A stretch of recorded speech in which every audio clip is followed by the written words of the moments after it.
আমি কি আমাকে চিনি? সৎ সাধারণ হিসাবে আমরা মনে করি আমি তো আমাকে চিনি। যার যতটুকু বোধ শক্তি আছে সে তার নিজের জগৎটাকে ততটুকু নিজের মতো করে সাজিয়ে নিয়ে চলি।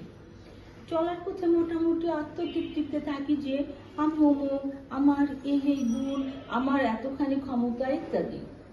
এসব বৈশিষ্ট্যকে কেন্দ্র করে আমরা এমনভাবে মগ্ন থাকি যে আমি আমাকে চিনি কি চিনি না এসব নিয়ে ভাবনাই তৈরি হয় না।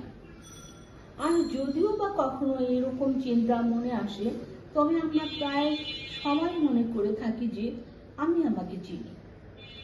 আরে আমি আমাকে চিনব না, এটা আবার কোনো কথা হলো নাকি? আমি আমাকে চিনি। প্রত্যেকের এই সহজ দাবিটা চলে আসে মূলত প্রত্যেকের ইগো বা অহং থেকে। যারা মহামানব তারা তাদের অহংকে নিয়ন্ত্রণের যে প্রজ্ঞা অর্জন করেছেন তা থেকে তারা অন্তত এটুকু বুঝতে পেরেছেন যে আসলে সহজ কাজটা সহজ নয়, সহজ কাজটা সবচেয়ে কঠিন।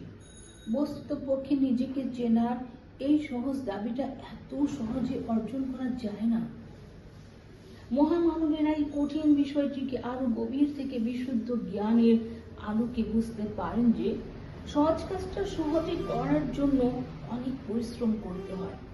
এই পরিশ্রম না করে সহজ বোধ থেকে নিজের অমূলক আত্মবিশ্বাসকে এত শক্তিশালী হিসাবে বিবেচনা করাটা আসলে শুধু ভাবের মধ্যেই থেকে যাওয়া, এবং বেশিরভাগ ক্ষেত্রেই তা হয় ভুল, ত্রুটিপূর্ণ, বিভ্রান্তি, মায়াময় বা যে কোনোভাবে অযথা।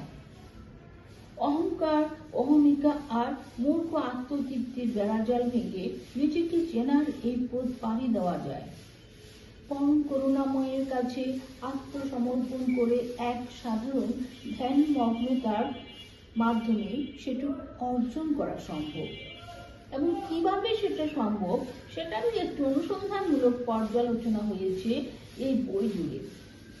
আশা করা যায় এই অনুসন্ধান প্রক্রিয়ায় নিজেকে চেনার পথে আমরা একটা বড় ধাপ পেরোতে পারব। তারপর জীবনভর চলবে নিজেকে চেনার পথ পরিক্রমা।